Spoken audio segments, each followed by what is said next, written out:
Welcome to icon India. ఇప్పుడు మనం ఈ యొక్క వందే మాతర ఉద్యమానికి సంబంధించి కొన్ని అంశాలను పరిశీలించడం జరుగుతూ ఉంటుంది. ఏ ఉద్యమం అంటున్నా? వందే మాతర ఉద్యమం. మరి దీంట్లో ముస్లింల పాత్ర ఏంటిది, కాంగ్రెస్ పాత్ర ఏంది, మరి అదేవిధంగా పత్రికల పాత్ర ఏంది అనేది నిన్నటి క్లాస్లో చూసినాం.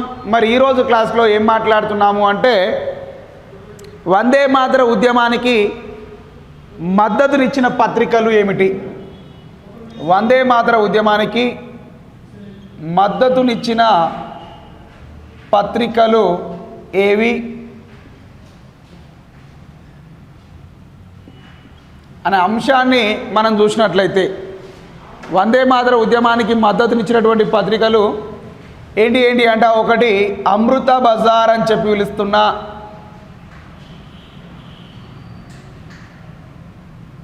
ఏమంటున్నామండి అమృత బజార్ అని చెప్పి పిలుస్తున్న మరొక పత్రిక ఏమిటి అంటే ఈ యొక్క సంజీవని అనే పత్రిక. నెక్స్ట్ మరొక పత్రిక ది ట్రిబ్యూన్ అని చెప్పి పిలుస్తున్నా ది ట్రిబ్యూన్. మరి అదేవిధంగా మరొక పత్రిక పీపుల్ మరియు పంజాబీ, సంధ్యా ఉపాధ్యాయ,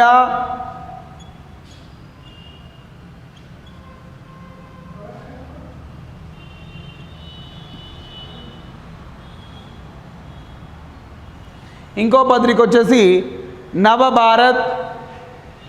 ఏమంటున్నామండి? నవభారత్, యుగాంతర్ అనే పత్రికలు. యుగాంతర్ అనే పత్రికలు వందే మాతర ఉద్యమానికి సహకరించడం జరిగింది అని చెప్పి మాట్లాడుతూ ఉన్నాం. అవునా?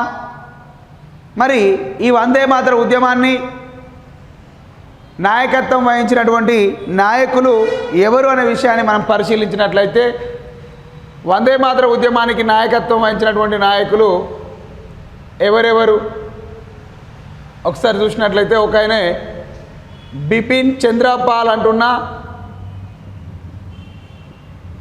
బిపిన్ చంద్రపాల్ గారు బెంగాల్ ప్రాంతం నుంచి నాయకత్వం వహించిండు. ఈయన బెంగాల్ ప్రాంతంలో వ్యాప్తి చేయడం జరిగింది అంటున్నాం. నెక్స్ట్ ఇకపోతే బెంగాల్ ప్రాంతం నుంచి ఇంకా ఎవరు ప్రాతినిధ్యం వహించారట అంటే ఎస్ఎన్ బెనర్జీ,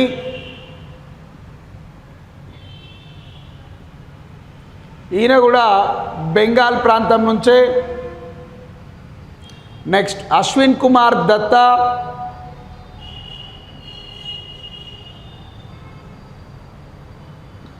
ఈయన బెంగాల్లోని బారిసల్ అనే ప్రాంతం. నెక్స్ట్ అరవింద్ ఘోష్, ఈయన కూడా బెంగాల్ ప్రాంతానికే ప్రాతినిధ్యం వహించిండు. ఓకేనా? నెక్స్ట్ ఇంకెవరు అంటున్నామట అంటే చిదంబరం పిల్లై,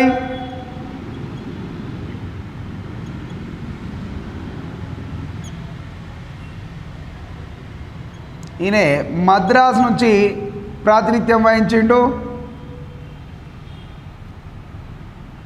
టంగుటూరి ప్రకాశం పంతులు, గాడిచెర్ల హరిసర్వోత్తమరావు, పట్టాభి సీతారామయ్య, ఈ ముగ్గురు వ్యక్తులు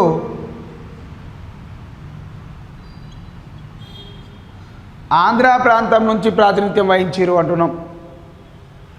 నెక్స్ట్ ఇక పోతే మహారాష్ట్ర కేంద్రంగా ప్రాతినిధ్యం వహించినటువంటి నాయకులు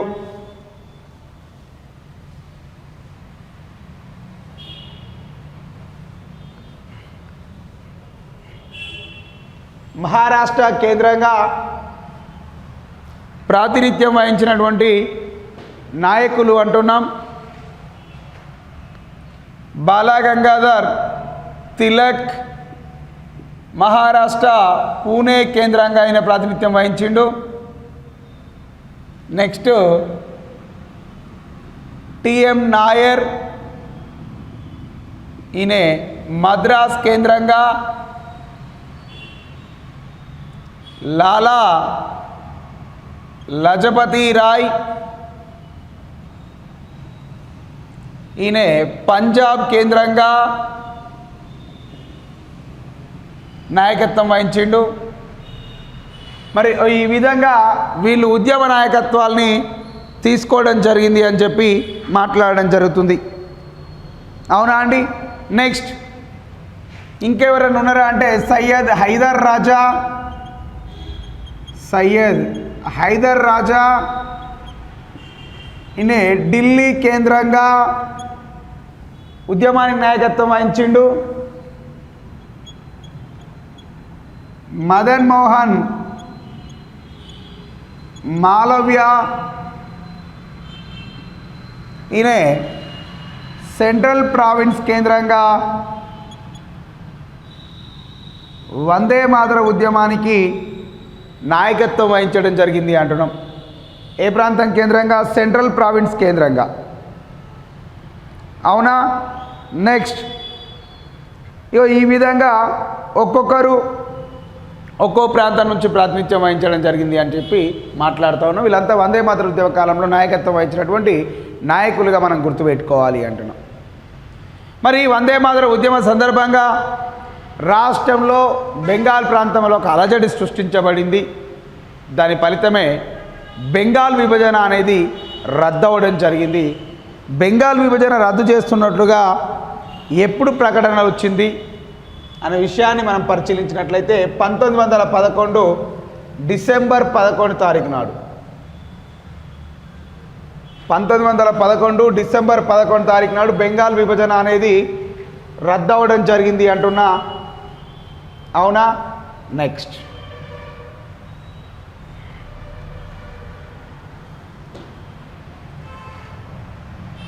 బెంగాల్ విభజన రద్దు.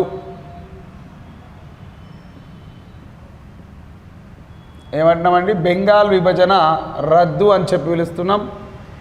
ఎప్పుడు జరిగిందట అంటే 1911 డిసెంబర్ 11 తారీఖు నాడు జరిగింది. మరి బ్రిటన్ యువరాజు అయినటువంటి 5వ జార్జు గారు తన యొక్క సతీమణి అయినటువంటి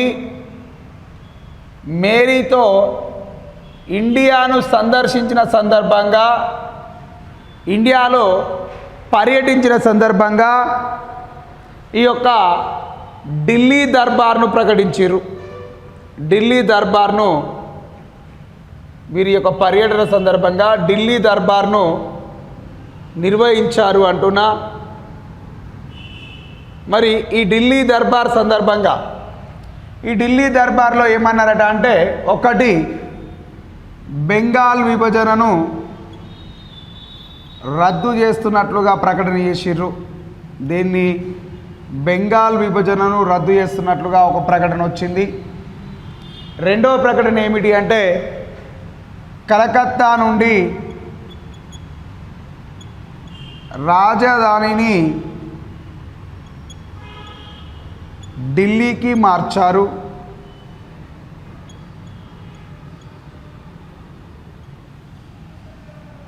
మార్పు ఏంటిది బేట?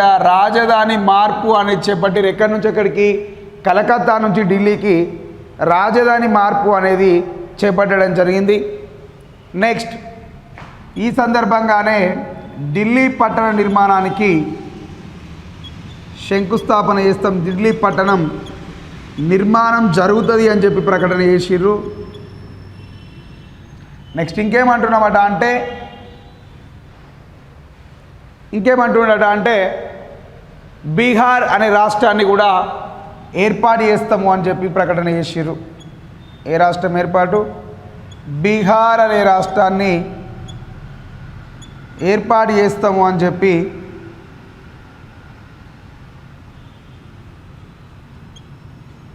ప్రకటన చేసిరు. దేన్ని ఏర్పాటు చేస్తామని చెప్పిరండి? బీహార్ అనే రాష్ట్రాన్ని ఏర్పాటు చేస్తాము అని చెప్పి మాట్లాడిరు. నెక్స్ట్ ఇంకేమంటున్నామట అంటే ఈ యొక్క 5వ జార్జ్ యొక్క పర్యటన సందర్భంగా బొంబాయి కేంద్రంగా గేట్వే ఆఫ్ ఇండియా నిర్మాణం జరిగింది. గేట్వే ఆఫ్ ఇండియా నిర్మాణం జరిగింది అంటున్నా. దేని నిర్మాణం జరిగింది అంటున్నా? గేట్వే ఆఫ్ ఇండియా యొక్క నిర్మాణం జరిగింది అని చెప్పి మనం మాట్లాడుతూ ఉన్నాం. ఓకేనా? ఈ విధంగా మనకు బెంగాల్ విభజన రద్దు ప్రకటన వచ్చింది 5వ జార్జు పర్యటన సందర్భంగా. మరి ఈ సమయంలో బ్రిటిష్ గవర్నర్ జనరల్గా ఎవరున్నారట అంటే 2వ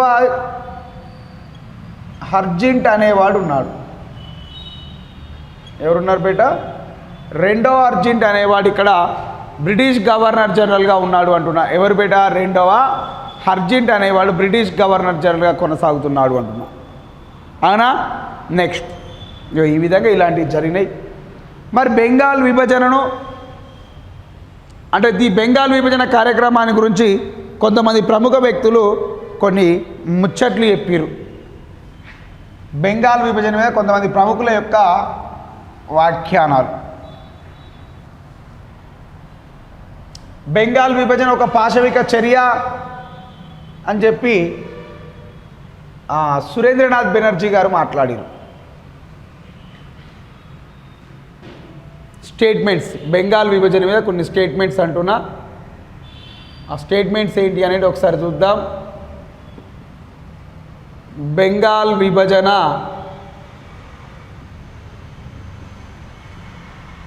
పాశవిక చర్య అన్నది ఎవరట అంటే సురేంద్రనాథ్ బెనర్జీ గారు. ఎవరంటామండి? సురేంద్రనాథ్ బెనర్జీ గారు బెంగాల్ విభజన ఒక పాశవిక చర్య అని చెప్పి మాట్లాడిండు. బెంగాల్ విభజన సామ్రాజ్యవాద కాంక్ష అన్నది ఎంకే గాంధీ, మోహన్ దాస్ కరమ్చంద్ గాంధీజీ గారు. ఈ యొక్క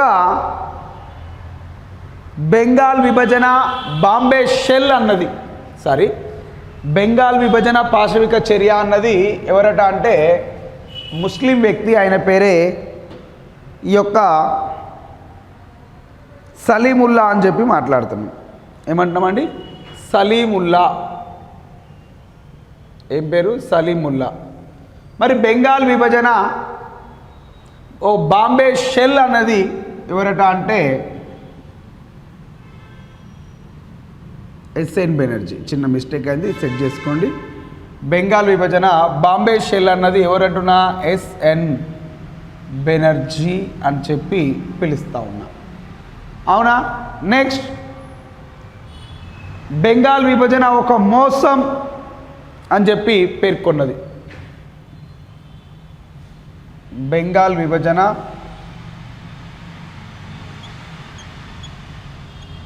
ఒక మోసం అని పేర్కొన్నది ఎవరట అంటే అబ్దుల్ గఫార్ ఖాన్.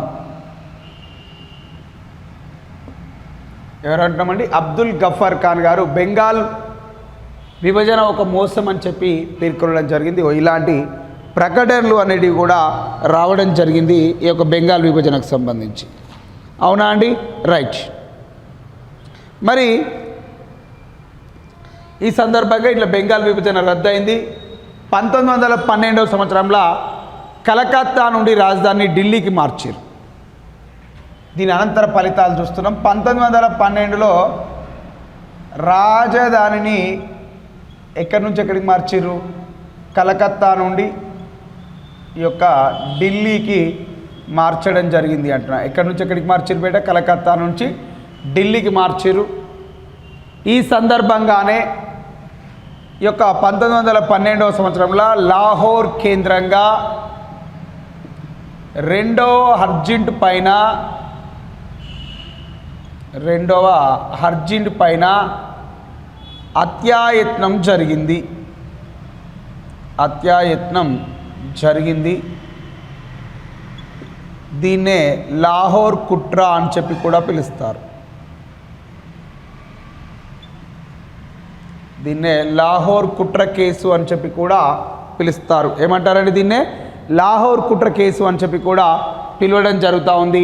దేని బేట? ఈ యొక్క అర్జెంట్ పైన జరిగినటువంటి హత్యాయత్నం.